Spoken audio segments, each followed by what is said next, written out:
नमस्कार, नमो बुद्धाय, जय भीम। बने रहिए बादल एक्सप्रेस के साथ। मैं हूं दीपक बाबू। बात कर रहे हैं आज ग्वालियर में धम्म पथ का एक कार्यक्रम है और इसमें धम्म का कार्यक्रम के साथ साथ बाबा साहब डॉक्टर अम्बेडकर के विचारों को लोगों तक पहुंचाने के लिए लगातार धम्म पथ दिल्ली से एक कार्यक्रम चलता है, लेकिन पूरे देश भर में बुद्ध के विचारों को आगे बढ़ाने के लिए लगातार प्रयासरत हैं। आज बात कर रहे हैं इस कार्यक्रम का मुख्य उद्देश्य के बारे में जानने की कोशिश करेंगे और किस प्रकार का यह कार्यक्रम रहा है और इन कार्यक्रमों के खास उद्देश्य क्या हैं, इसके बारे में भी जानने की कोशिश करेंगे। तो बने रहिए हमारे साथ। हम बात कर रहे हैं मैं ग्वालियर में ही रहता हूँ। अच्छा, आज का कार्यक्रम आपने सुना? जी, कैसा लगा? ये कार्यक्रम एक समाज में एक नव निर्माण करेगा। लोगों को जो जानकारियां हैं, जो अस्पष्टता है, वो स्पष्टता को प्रकट करेगा और इस तरह के कार्यक्रम लगातार समाज में हर जगह पे होते रहने चाहिए, जिससे कि लोगों की सक्रिय जागरूकता बनी रहे। फिर और बात कर रहे हैं, लोगों से भी बात करेंगे। आज यहाँ पर आप पहुँचे थे, कार्यक्रम आपने देखा, धम्म पथ का कार्यक्रम है, किस प्रकार का कार्यक्रम, कैसा लगा? धम्म का कार्यक्रम ये है कि आचरण से आंतरिक रूप से शुद्ध होंगे तो हम आप सब कुछ कर सकते हैं। भगवान बुद्ध ने भी कहा है, अत दीपो भवा, मन ही सब चीज़ों का अगुआ है, मन से ही सब कर्म करोगे तो कर्म अच्छा होगा। यही हमारा धम्म का प्रोग्राम था। आचरण से परिशुद्ध रखो, अपने मन को परिशुद्ध रखते हुए आगे की शिक्षा प्राप्त करते रहो। धन्यवाद। चलिए, लगातार बने रहिए हमारे साथ। हम बात कर रहे हैं नीलम जी से। नीलम जी हमारे साथ हैं, जिन्होंने कार्यक्रम को आयोजन किया गया है और इस कार्यक्रम के मुख्य उद्देश्य क्या थे, सबसे पहले जानने की कोशिश करें। आदरणीय दीपक बोध भाई जी, पहले तो आपको बहुत बहुत साधुवाद। और जैसे कि आपने कहा कि कार्यक्रम का आयोजन मैंने किया है, तो ये बात बिल्कुल गलत है। कार्यक्रम का आयोजन मैंने नहीं किया। ये धम्मपथ संघ के तमाम आचार्य खड़े हैं, यहाँ पर कोई भी विशेष नहीं है, सब हम हैं। जब धम्मपथ संघ है तो सभी है, उसमें आप भी इंक्लूड हो सकते हैं, आदरणीय जी भी इंक्लूड हो सकते हैं, क्योंकि यहाँ पर प्रत्येक व्यक्ति के लिए जगह है। और जो कार्यक्रम है, कार्यक्रम करने का मैं आपको उद्देश्य बता दूं, क्योंकि आप जिस तरह से बैनर पर पढ़ रहे होंगे सांस्कृतिक परिवर्तन दिवस, क्योंकि 25 दिसंबर 1927 को परम पूज्य बाबा साहब ने मनुस्मृति दहन की थी। और मनुस्मृति दहन करने का साफ साफ कारण है कि जो व्यवस्था अत्याचार करती है, शोषण करती है, आपको गुलाम बनाती है, हमें उस व्यवस्था से बाहर निकलना है। और बाहर निकल कर फिर जाना किधर है, क्योंकि कोई तो हमें रास्ता चाहिए ना। जब हम एक घर छोड़ रहे तो दूसरा घर हमें चाहिए। तो उसी तर्ज पे बाबा साहब ने हमें बुद्धिज्म दिया और एक तरह से सांस्कृतिक परिवर्तन किया। क्योंकि आज हम देखते हैं कि लोग सिर्फ हिंदू धर्म को कोसने तक सीमित हो जाते हैं, देवी देवताओं को गाली देने तक सीमित हो जाते हैं, लेकिन बाबा साहब ने कभी भी इस तरह की प्रतिक्रिया नहीं दी। उन्होंने काम किया और काम करके ही उन्होंने संविधान लिखे। और जिस तरह से हम पढ़ते हैं, जो धम्मपथ बुक है वो पढ़ते हैं, या भगवान बुद्ध और उनका धम्म पढ़ते हैं, तो मतलब इस तरह के महान ग्रंथ भारत देश के लोगों को देने का काम किया है ऐसे महान पुरुषों ने। लेकिन विडंबना है कि हम उनकी आइडियोलॉजी को समझ ही नहीं पा रहे हैं, सिर्फ जय जयकार तक सीमित हो गए, उनके गुणगान तक सीमित हो गए हैं। तो आज कहीं ना कहीं धम्मपथ संघ ने सोचा कि भाई तमाम भारत देश में संगठन बने हैं, चाहे वो राजनीतिक हो, धार्मिक हो, लेकिन हम देखते हैं कि बहुत विद्वान भिक्खु जो नामची हैं, वो जब मंच पर चढ़ते तो आरक्षण की बात करते, कोई जाति की बात करता है, कोई मतलब राजनीति की बात करता है, कोई पार्टियों की बात करता है। लेकिन जो भगवान बुद्ध का धम्म है, क्योंकि जब भिक्खु संघ रहा भगवान बुद्ध के समय में, किसी ने राजनीति की तरह से बातें नहीं की, किसी ने आरक्षण बचाओ की बातें नहीं, किसी ने जाति पात की बातें नहीं की, सबने मानव कल्याण के लिए काम किया। और ये काम वास्तव में जो बौद्ध धर्म के बौद्ध भिक्खु हैं उनका है और होना चाहिए। उनको धर्म के लिए और मानव कल्याण के लिए काम करना चाहिए। लेकिन विडंबना यही है कि आज जो काम होना चाहिए था, क्योंकि बाबा साहब 6 दिसंबर 1956 को हमारे बीच में से गए और वो कहते थे, पीड़ा थी कि अगर मैं 2-4 साल और जीवित रह गया तो पूरा भारत बौद्ध में हो जाएगा। और जब बाबा साहब एक्सपायर हुए तो हमने ये भी देखा कि उनके जो अंतिम संस्कार था, लाखों की भीड़ थी, लाखों लोग रो भी रहे थे और लाखों लोगों ने प्रतिज्ञा भी ली कि भाई हम हिंदू धर्म को छोड़कर बौद्ध धर्म की शरण में जा रहे हैं। लेकिन ना तो आज लाखों लोग हमें दिखाई देते हैं, ना ही वो अनुयायी दिखाई देते हैं और ना ही वो भक्त दिखाई देते हैं। एक तरह से कहूँ कि सिर्फ वो जो एक बरसाती मेंढक होते हैं, मैं इसको एक राजनीतिक क्रम से जोड़ रही हूँ कि जब जब जैसे चुनाव आते हैं वैसे वैसे वो टैंटा करने लग जाते हैं। तो इसी तरह से हम समाज में देखते हैं कि जब जब इस तरह के कार्यक्रम होते हैं तो लोग बड़े बड़े पैसे वालों को पकड़ते हैं। और वो किस लिए पकड़ते हैं, कोई अपना बनते राजनीति से सरोकार रखता है, कोई कैसे रखता है, तो भाई इस बंदे को पैसे दे दो, ये मुझे टिकट दिला लाएगा। आप समझ रहे होंगे मैं किधर इशारा कर रही हूँ। और सभी लोग खुल के बोलते हैं, मुझे इसमें कोई दो राय नहीं है, लेकिन जो सत्य है हमें समाज को सत्य से भी रूबरू कराना पड़ेगा। खाली ये नहीं कि हमें पता चल गया अपने तक सीमित रखो, क्योंकि समाज आज कहीं ना कहीं बहुत बड़े विश्वासघात से जूझ रहा है। कोई भी आता है समाज का सहारा लेता है, वो भीड़ दिखाता है, कोई दूसरी पार्टी में चला जाता है, कोई तीसरी पार्टी में चला जाता है, कोई अपना संगठन बनाता है, कोई जय जयकार करवाता है। तो आज ये चीज़ें हम सब ने बड़ा चिंतन मनन किया कि भाई आखिर क्या बात है, बाबा साहब के जाने के बाद आज तक भारत बोध में नहीं हो पाया। तो कमियां आदरणीय दीपक भाई जी यही रही है कि जो काम हमें करना चाहिए था वो हमने करा नहीं। और धम्मपद संघ ने जिस तरह से, मैं सांस्कृतिक परिवर्तन दिवस की बात करूं, क्योंकि जब तक हम अपनी संस्कृति को चेंज नहीं करेंगे, हम हिंदू धर्म में थे, हम गाली गलौज करते थे, क्रोध करते थे, ईर्ष्या करते थे, अगर वही आकर भी हम बौद्ध धर्म में कर रहे हैं तो हमारा कोई फायदा नहीं है। तो वही है, जो चित्त है, हमारा मन है, हमें उस पर काम करना है। आप मेरे से अमीर हो गए तो मुझे उसमें द्वेष नहीं पालना, बल्कि आपसे मुझे मोटिवेशन लेना है कि भैया दीपक भाई देखिए कितने महान है और कितना उन्होंने पैसा कमाया। तो यहाँ मुझे सीख लेनी है, आपसे द्वेष नहीं रखना कि भाई उनका एक घर है वो नीचे आ जाए, डाउन हो जाए। तो यही संस्कृति है हमें जो आगे की तरफ ले जाएंगे। हमने परंपराओं का, जैसे कि उदाहरण के तौर पर मन से कई वक्ताओं ने बोला कि हमने प्रतीकों का परिवर्तन कर लिया, क्योंकि जैसे पहले हमारे घर में देवी देवताओं की मूर्तियां रखी थी, हमने वो निकाल कर आज बहुजन नायक नायिकाओं की रख ली। और उसके बाद में जो रीति रिवाज थे, जैसे कि हम पहले शादी में पंडित को बुलाते थे, आज उनकी जगह हमने बौद्ध भिक्षुओं को बुलाना शुरू। मतलब सिर्फ इतना परिवर्तन हो रहा है, लेकिन जो कहा ना मैंने कि पूरा का पूरा धम्म भगवान बुद्ध का मन से शुरू होता है। और भगवान बुद्ध ने आज से 250-1000 वर्ष पूर्व जो धम्मपद की पहली गाथा है, मैं आपके दर्शकों को बता दूं, उसमें साफ साफ कहा है कि मनो पुबंगमा धम्मा मनो सेठा मनोमया मनसा च पदुठेन भास्ति व करोति व ततो नंग दुखमन वैति चक्कंग वह तो पदंग। अर्थात मन सभी प्रवृत्तियों का अगवा है, मन ही उनका प्रधान है, वे मन से ही उत्पन्न होती है। जैसे मन से आप दुखी हैं तो दुखी वचन बोलेंगे, सुखी हैं तो सुखी वचन बोलेंगे। तो मतलब यही है कि अगर आप दुखी मन से कोई भी काम करते हैं तो वो गलत दिशा में जाता है। अगर आपके घर में कोई एक्सपायर हो जाए, मैं आकर वहां पर हंसने लगूं, तो स्वाभाविक सी बात है, गलत है ना। कहीं किसी का बच्चा हुआ है, मैं वहां पर जाके रोने लग जाऊं, तो वो उत्पत्ति, हमारी सारी चीजें मन से हो रही है। तो हमें सही समय पर सही सोच के साथ में, सही विचारधारा के साथ में काम करना पड़ेगा, तभी हम बाबा साहब के सपने को साकार कर पाएंगे। अन्यथा तो हम वही संगठन बनाए या जय जयकार करें, उससे कोई लेना देना नहीं और कोई भी फायदा होने वाला नहीं है। क्योंकि बाबा साहब जिस तरह से 1935 में अमला की धरती से घोषणा करते हैं कि भाई मैं हिंदू धर्म में पैदा हुआ, ये मेरे बस की बात नहीं थी, लेकिन मैं हिंदू धर्म में मरूंगा नहीं। कितनी बड़ी बात थी, कितना बड़ा संदेश बाबा साहब ने 1935 में दे रहे हैं एवला में।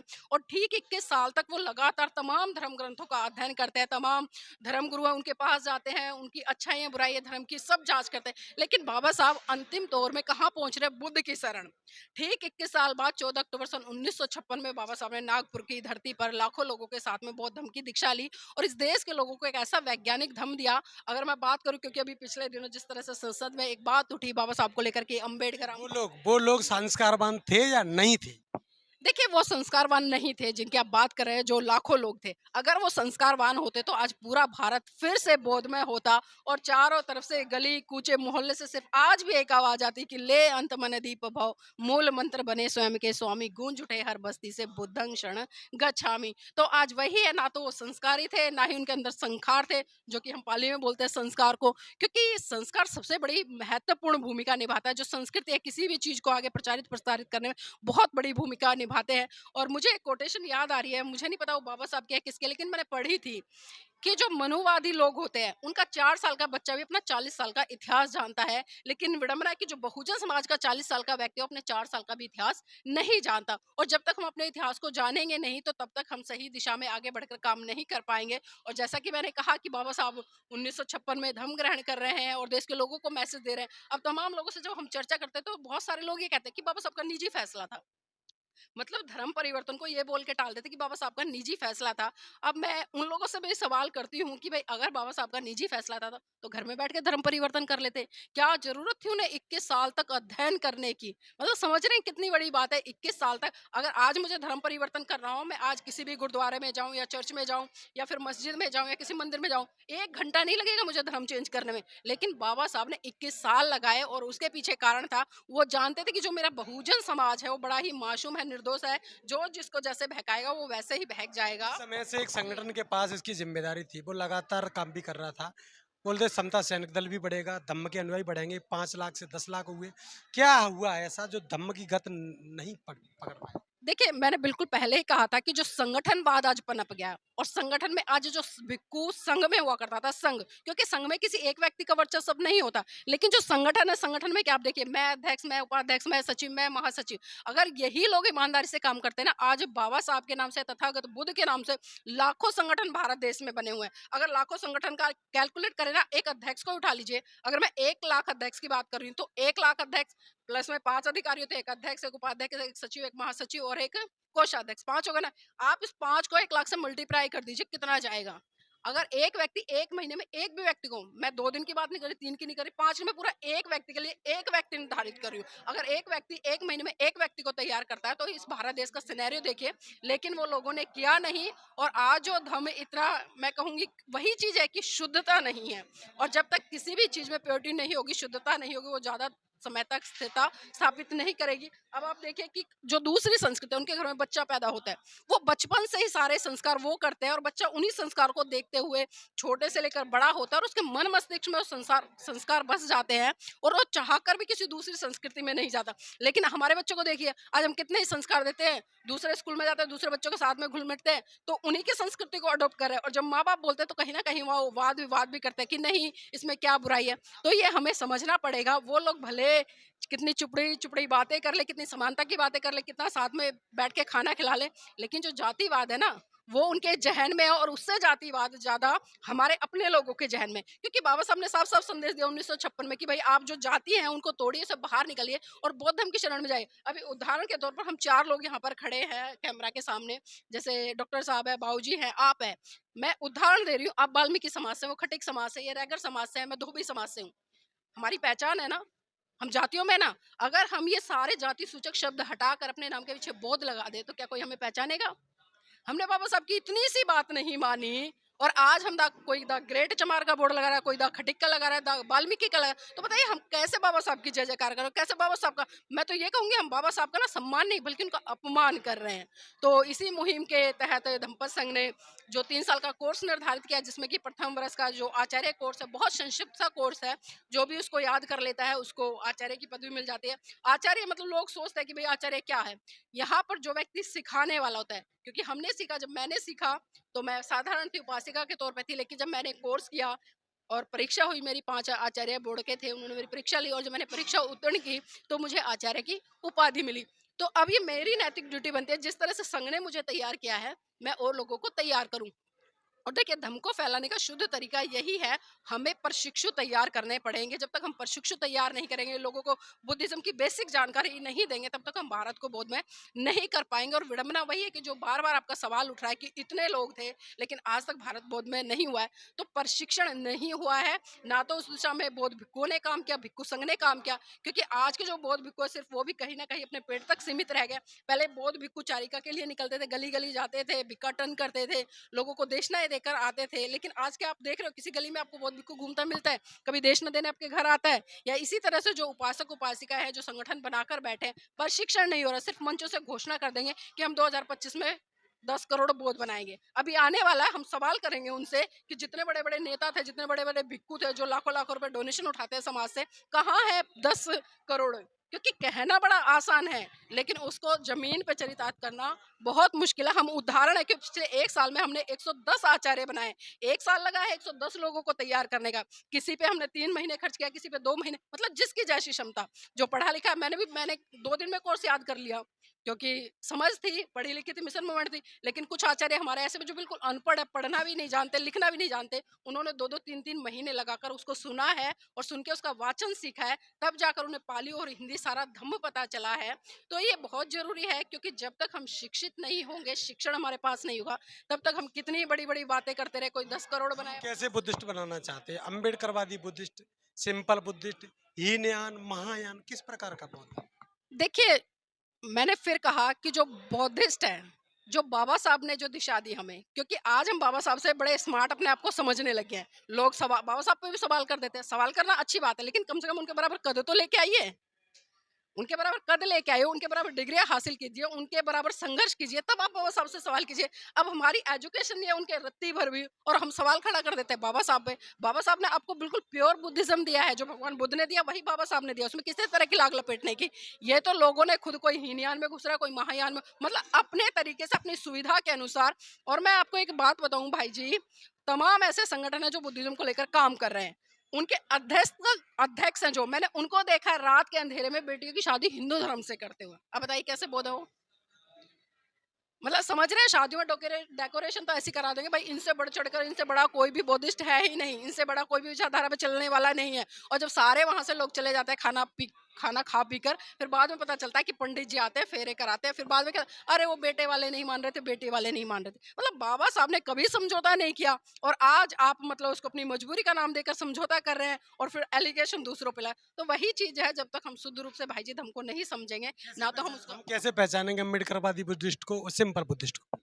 देखिए, उसके आचरण से, उसके व्यवहार से, उसके बोलचाल से, उसके उठने बैठने से। क्योंकि जिस व्यक्ति में शील होंगे ना, उसकी आपको पर्सनैलिटी ही अलग दिखाई दे जाएगी। और जो बड़े चिल्ला चिल्ला के बात करते हैं आरक्षण की, जातियों की, क्योंकि मैंने कहा ना कि हम साल में 1-2 बार जगते हैं, उसके पूरे साल हम सोए रहते हैं। आप देखिए बहुत सारे ऐसे बुद्धिजीवी लोग हैं, बड़ी शालीनता से बात रखते हैं। और सबसे वही बात है कि हम पहचान कैसे करें, क्योंकि पहचानना तो हमें पड़ेगा। अब एक दिन में आप मुझसे पहली बार मिले, डॉक्टर साहब पहली बार मिले, हम एक दिन में तो पहचान नहीं जाए, भले सोशल मीडिया से हम जानते हैं। और आज का वर्तमान युग है कि सोशल मीडिया पर जो दिखता है ना, वो धरातल पर बिल्कुल नहीं होता। हम सोशल मीडिया पर सरकार भी बना लेते हैं, हम सोशल मीडिया पर भारत को बोध में भी बना लेते हैं, हम सोशल मीडिया पर कोई डॉक्टर बन जाता है, इंजीनियर बन जाता है, लेकिन धरातल पर उतर कर देखिए ना कि क्या हो रहा है। तो वही चीजें हैं कि हम किसी से भी जुड़े तो पहले पूरी तरह से जांच पड़ताल करें। और जो विनय है, विनय का हम सीखे कि विनय में क्या है, चाहे वो बौद्ध भिक्षुओं के लिए हो या उपासक उपासिकाओं के लिए हो। अब कोई भी व्यक्ति दारू पी रहा है, नशा कर रहा है, गाली गलौज कर रहा है, मैं कैसे कह दूं उसको बोध है? ये तो मोटा मोटा तो हम व्यवहारिक तौर पर देख सकते हैं ना। अब डॉक्टर साहब खड़े हैं, दारू पी के आए हैं, गुटखा खा के आए हैं, यहाँ पे बदतमीजी करे, तो अगर नाम के पीछे तो मैं कह दूंगी वो बोध है। अगर वही कोई हिंदू भी आता है, बड़े शालीन तरीके से बात करता है, हमें आचरण पे जाना है कि किसका कैसा आचरण है, और आचरण ही हमारा हमें परिलक्षित करता है कि हम किस संस्कृति से हैं। देश